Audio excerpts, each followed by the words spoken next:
Kemampuan seni bela diri suami kamu terlalu tinggi, dan dia sangat terkenal di dunia Jianghu. Kalau aku memberitahu keberadaan Alastor Gibson, bagaimana jika dia akan menarik kembali perkataannya dan menolak persyaratan kita? Mengancam MU adalah satu-satunya cara agar kita bisa tetap aman. Tapi jangan khawatir, keluarga Brown memiliki aturan dalam melakukan sesuatu. Asalkan Jensen menyetujui syarat kami akan melepaskan MU. Kata Penny sambil mendekati Veronica. Berhati-hati adalah tindakan yang cerdas. Veronica mengangkat pistol di tangannya dan tiba-tiba menembak. Namun, Penny juga adalah seorang master. Dia dengan cepat membungkukkan badannya, menghindari tembakan, dan tangan dengan kuku yang bercat ungu menangkapnya. Bam! Bam! Baru saja menyentuh Veronica, kekuatan besar datang, itu adalah kekuatan yang menahan peluru sebelumnya. Apa ini? Penny berasal dari keluarga dunia Jianghu. Dia memiliki banyak pengalaman melakukan banyak tindakan ilegal, tetapi dia bingung ketika melihat hal ini. Keluarga Brown memiliki sejarah sepanjang 300 tahun dan sangat ahli dalam hal ini. Leluhur kita bahkan membuka sebuah restoran di padang pasir dan membuat bakpao daging manusia. Jensen adalah ahli seni bela diri, tapi dunia Jianghu begitu berbahaya. Seni bela diri hebat bukanlah yang segalanya. Penny tidak bergerak lagi, dan mengangkat salah satu tangannya. Dia menumpahkan serbuk putih, dan kali ini, cahaya pelindung Veronica tidak muncul, mungkin karena tidak merasakan tanda bahaya. Veronica dengan cepat mengusap hidungnya, walaupun bubuk itu tidak masuk ke hidungnya, tetapi racun bubuk itu tetap menyerap melalui kulit.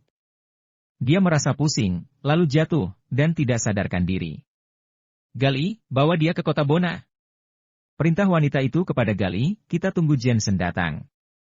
Kalau kita bisa menyelesaikan ini dengan baik, kita tidak akan kekurangan uang seumur hidup kita. Nona Penny memang sangat hebat, tapi Jensen ini sepertinya sangat mahir dalam bertarung. Dia sangat menakutkan. Gali sedikit khawatir. Bagaimana jika Jensen mendengar bahwa Veronica disiksa? Kami, keluarga Brown memiliki banyak pengalaman dalam menangani master dunia Jianghu. Tidak ada yang perlu kamu takutkan. Wanita itu menulis beberapa kata di atas meja lalu memimpin untuk pergi. Gali dengan cepat menggendong Veronica dan mengikutinya.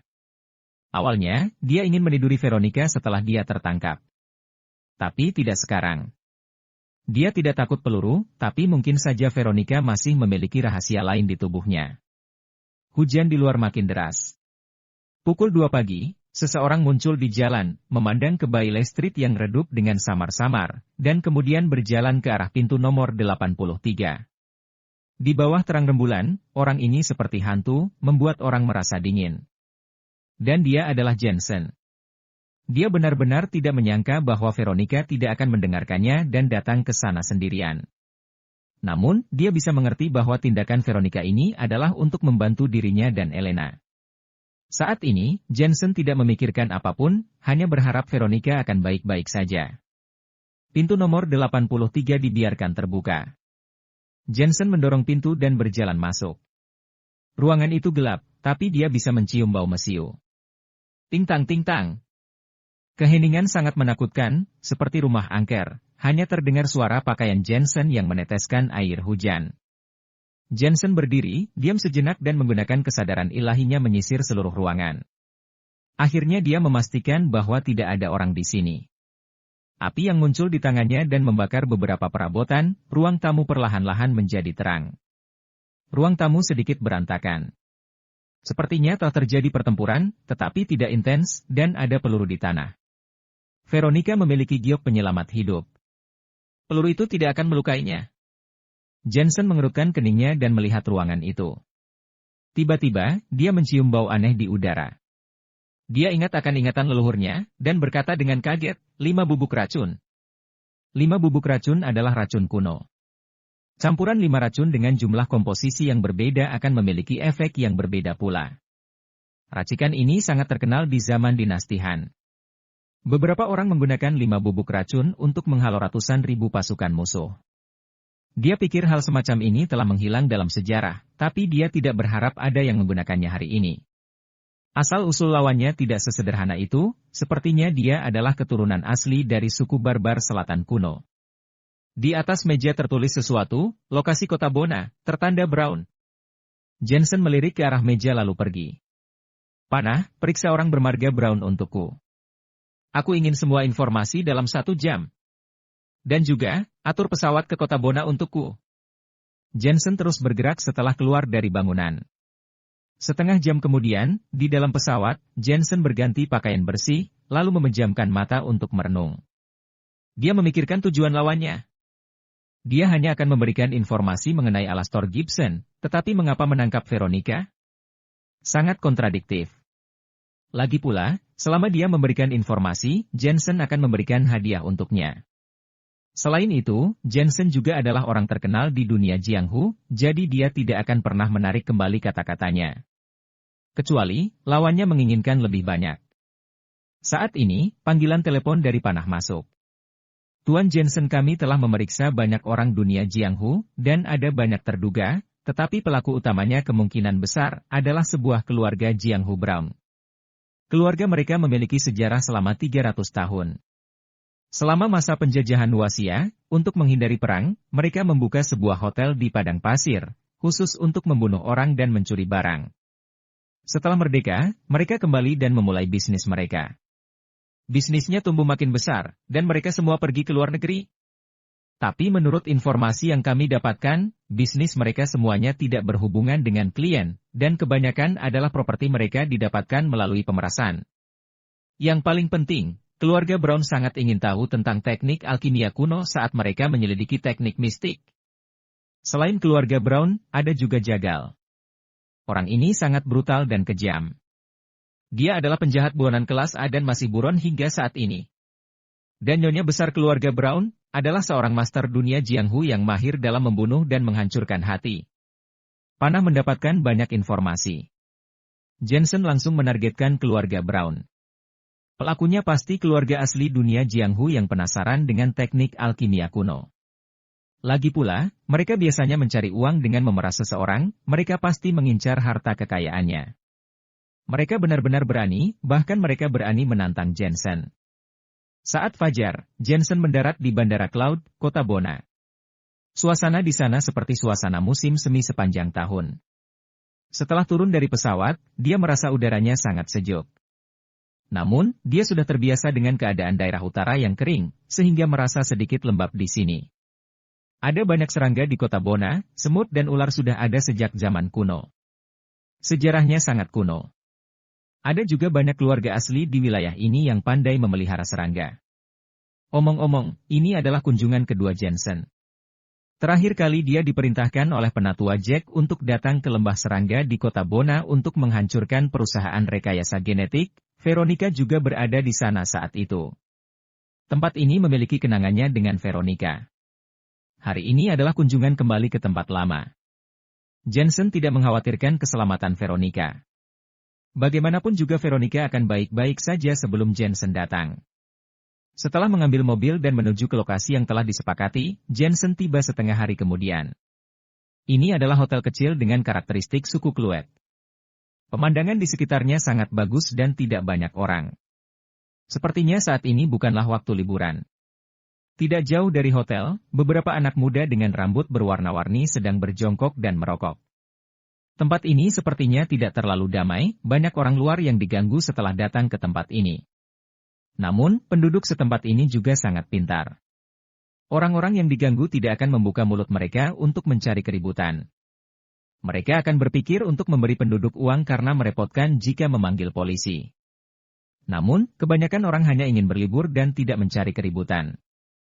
Ada 2 orang duduk di pintu masuk hotel dan menghalangi jalan masuk. Jensen berjalan mendekat dan berkata, "Aku mencari seseorang yang bermarga Brown." Salah satu dari mereka berbadan kurus dan wajahnya penuh bopeng. Ia menatap Jensen dengan jijik dan meraung, "Siapa yang bermarga Brown? Memangnya kita bukan manusia?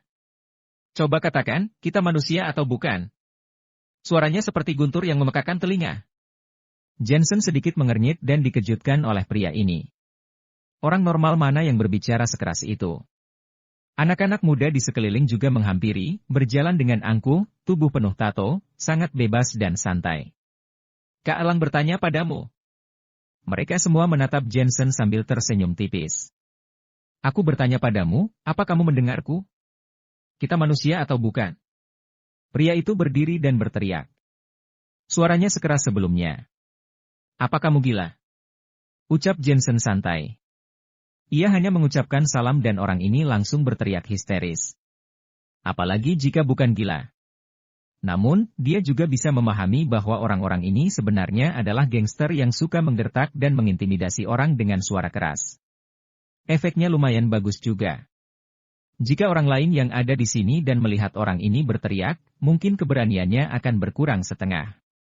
Namun, tidak dapat disangkal bahwa orang ini menjijikkan. Kamu mencari seseorang yang bermarga Brown. Ada banyak yang bermarga Brown di sini. Tidak tahu siapa yang kamu cari?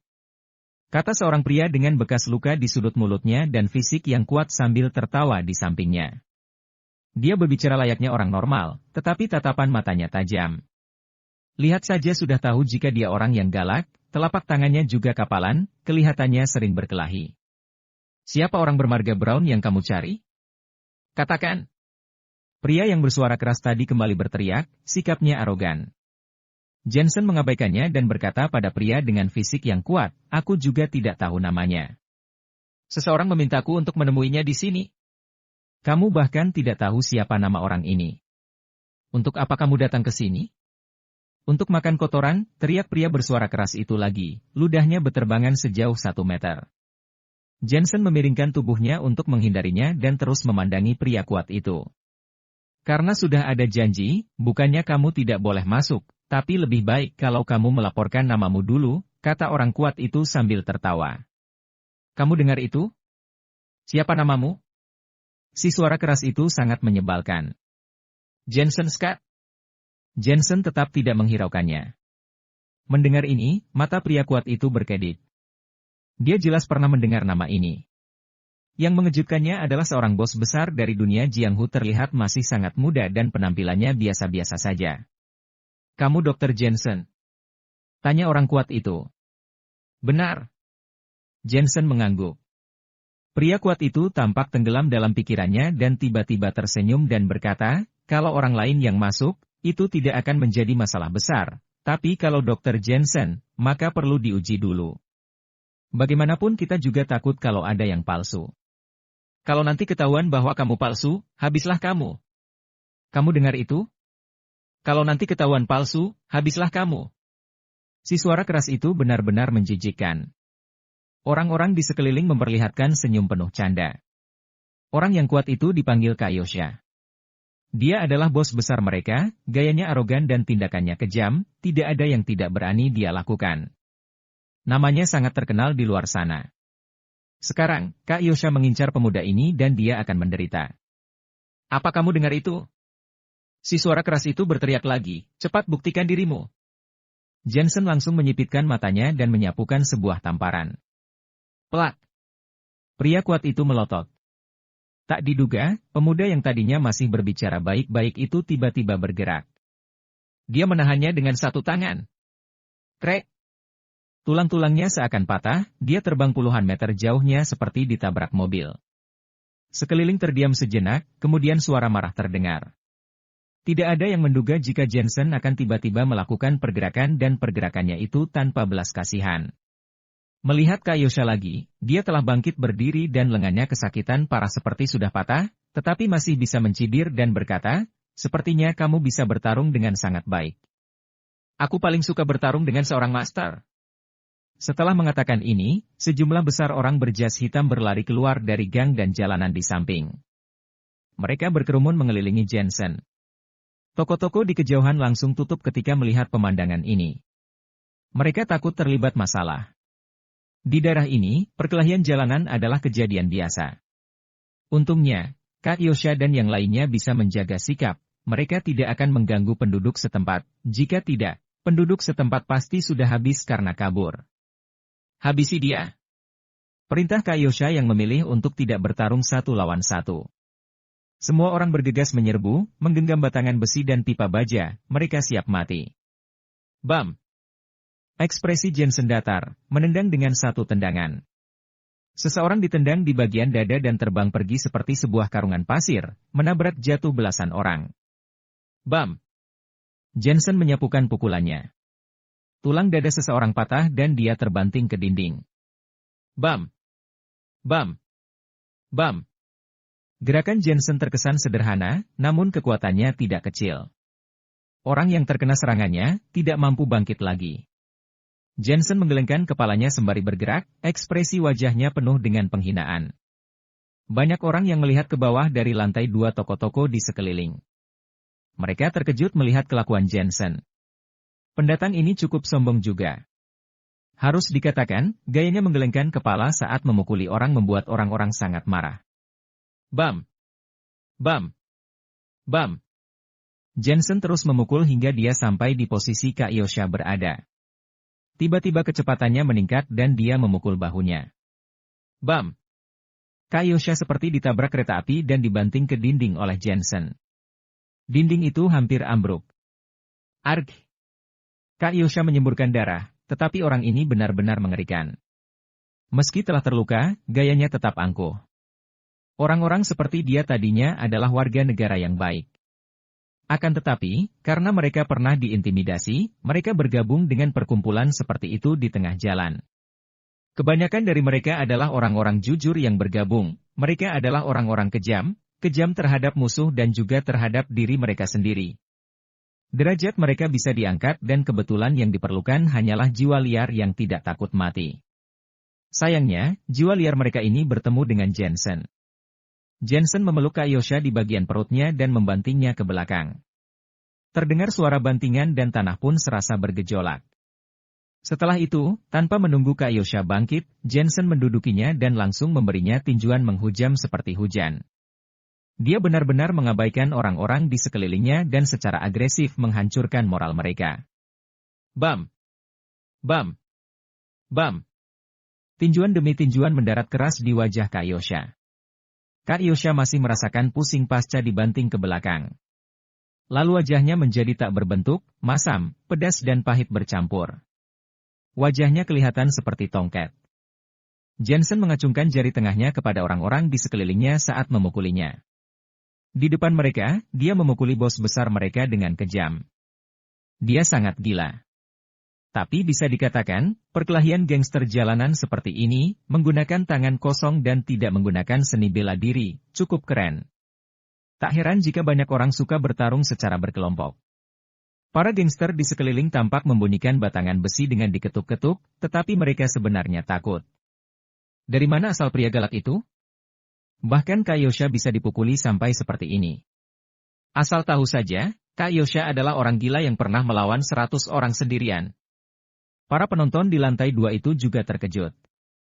Untuk pertama kalinya, mereka melihat Kaiosha dipukuli seperti ini. Jensen meninju lebih dari belasan kali berturut-turut, dan segala kesombongan pun padam.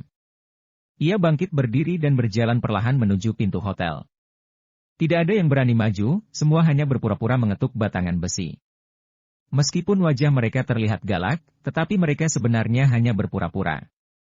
Jensen berjalan ke depan si suara keras itu.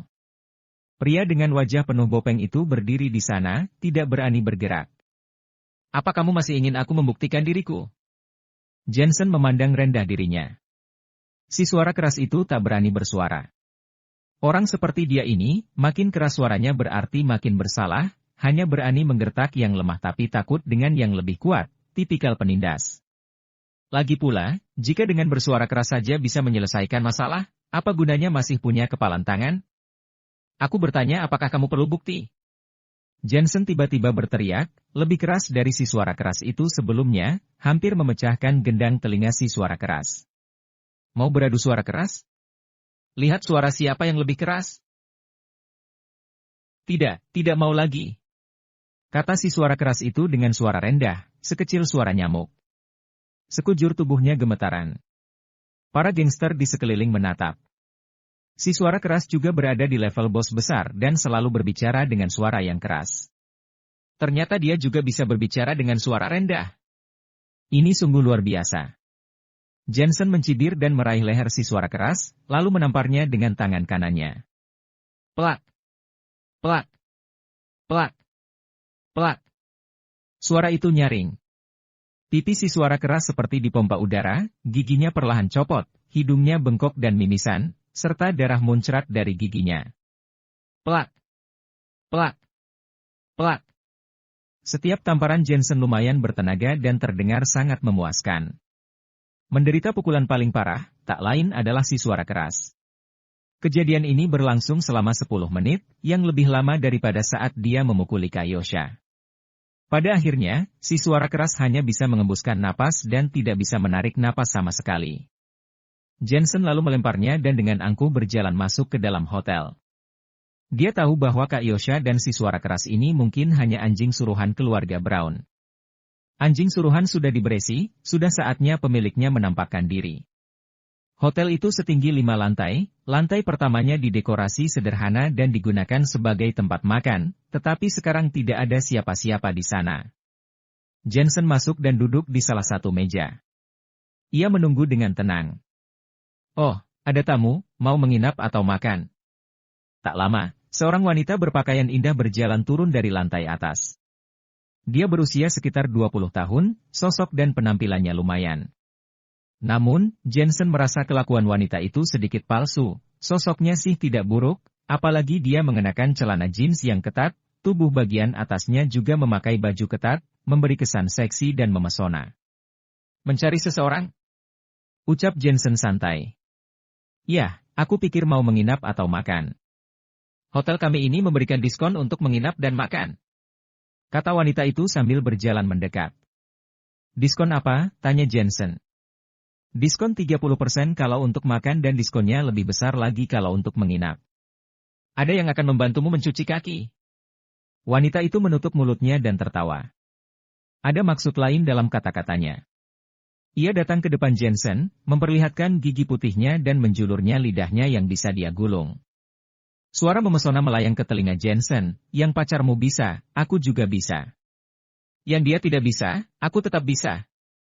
Jensen mengerti apa arti gulungan lidahnya. Dia tidak menyangka wanita ini begitu terus terang. Tidak perlu, aku cuma mencari seseorang saja. Jensen menggelengkan kepalanya, dia tidak berniat macam-macam. Bahkan jika dia benar-benar punya pemikiran seperti itu, dia sudah pernah bertemu dan kenal banyak wanita cantik, bagaimana mungkin dia bisa menyukai wanita seperti ini? Wanita itu tertegun, dia tidak menyangka Jensen akan menjawabnya seperti itu. Dia selalu percaya diri dengan penampilan dan sosoknya, tapi barusan dia seperti disiram seember air dingin. Dia merasa sulit untuk menerimanya, tetapi masih tersenyum dan berkata, tidak apa-apa walau lagi mencari seseorang. Aku katakan yang sejujurnya, sebagian besar pria yang pernah menyicipiku telah jatuh cinta dengan rasa yang ada. Jensen melengkungkan bibirnya dan bertanya, hotel kalian ini sudah buka selama 10 tahun, kan? Wanita itu tidak mengerti mengapa Jensen menanyakan hal itu. Dia mengangguk dan berkata, sudah lebih dari 10 tahun. Jensen mengangguk, seharusnya kamu sudah pernah berhubungan dengan banyak pria dalam kurun waktu 10 tahun terakhir. Aku ini terobsesi dengan kebersihan dan merasa jijik dengan barang yang kotor. Wanita itu sangat marah, Jensen mengejeknya kotor. Jensen melanjutkan, menurutku, kamu sedikit lebih kotor dari para wanita di distrik lampu merah. Jangan marah ya, ini sebuah kebenaran dan juga kenyataan. Kamu. Wanita itu tidak bisa menahan diri untuk tidak mengutuk dan menggertakkan giginya, dadanya naik turun, tapi dia benar-benar cerdik. Setelah menarik napas dalam-dalam, dia pun sudah kembali tenang. Ia berjalan ke belakang Jensen. Tangan putihnya menyilang di bahu Jensen dan meniupkan angin harum ke telinga Jensen. Tuan, apakah kamu benar-benar tidak mau mencoba? Gaya di kota Bona berbeda dari tempat lain, bisa saja kamu jadi ketagihan sampai lupa pulang. Aku tidak membutuhkannya. Jangan menggertakku. Kamu ini orang pertama yang menolakku. Wanita itu tetap memamerkan pesonanya. Mungkin aku orang pertama yang menolakmu, tapi aku jelas bukan yang terakhir. Jensen bergeming. Mata wanita itu akhirnya berubah dingin. Dia mengangkat tangan kanannya, melemparkan segenggam bubuk yang memenuhi udara. Ketika kamu datang ke hotelku, kamu tidak bisa mengatakan ya atau tidak. Apa kamu pikir aku hanya bercanda denganmu? Aku benar-benar ingin menghabiskan malam denganmu. Kamu terlalu menawan, terlalu tampan dan terlalu menarik. Dalam 10 tahun terakhir, kamu memang orang pertama yang menolakku, tapi nama hotel kita tidak boleh tercoreng. Wanita itu tertawa cekikikan. Ia menatap Jensen dari atas ke bawah, dan makin dia melihat, makin dia merasa puas. Apakah sekarang kamu merasa seluruh tubuhmu lemas? Jangan khawatir, meskipun kamu tidak bisa menggunakan kekuatanmu, kamu tetap bisa merasakan reaksi yang bakalan ada. Maaf, aku masih punya kekuatan. Tiba-tiba saja, Jensen menepuk debu dari pakaiannya dan berdiri, tidak berhasil menggoda, langsung pakai kekerasan. Hotel kalian benar-benar toko ilegal. Kenapa kamu baik-baik saja? Wanita itu terkejut bukan main. Pertama kalinya dia menemui hal seperti ini. Tiba-tiba dia merasa sedikit gugup. Lagi pula, dia tahu jika orang ini adalah Dr. Jensen, seni bela dirinya sangat kuat dan kemampuannya luar biasa. Awalnya, racun aneh miliknya secara khusus dirancang untuk para praktisi seni bela diri, menghilangkan energi ki dan membuat mereka tak berdaya ketika dibantai. Tapi sekarang racun aneh itu tidak efektif, malah membuat Dr. Jensen marah. Orang-orang di dunia Jianghu memanggilku Dr. Jensen. Ada sebuah kata dokter di depan nama Jensen. Aku ingin tahu apakah kamu mengabaikan gelar dokter milikku. Jensen berkata santai, 5 bubuk racunmu ini memang hebat, tapi kalau bisa ditingkatkan lagi, maka efeknya akan lebih baik lagi. Bahkan seorang transcendent pun akan merasa efeknya.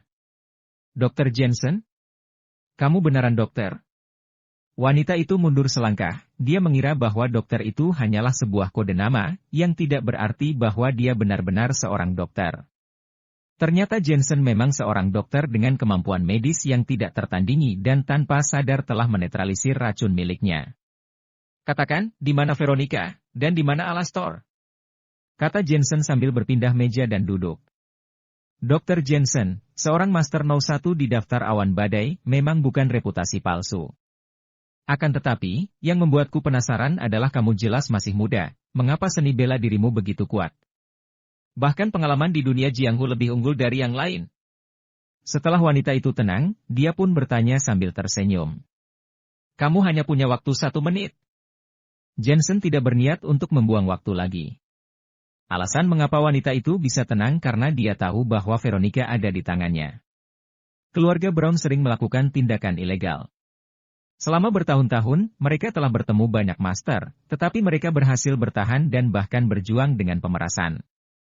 Apakah mereka tidak berani melakukan hal-hal ini? Veronica ada di tangan kita. Aku rasa kita bisa bicara baik-baik. Wanita itu tertawa, omong-omong, namaku Penny Brown. Sisa 40 detik lagi. Jensen tidak menghiraukannya. Penny juga tidak terburu-buru dan melanjutkan, kami juga tahu jejaknya Alastor, tetapi kamu membutuhkan chip untuk bertukaran. Kami ingin 60% saham grup aliansi Senlena milikmu.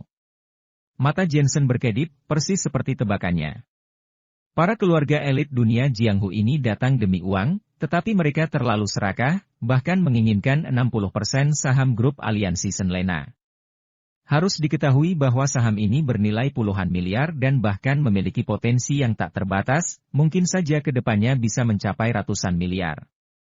Apalagi, setelah mendominasi saham ini, keluarga Brown juga bisa mengendalikan pil-pil ramuan itu. Tentu saja ini masih bukan yang paling penting. Yang terpenting adalah Jensen tidak suka mereka menahan Veronica untuk mengancamnya.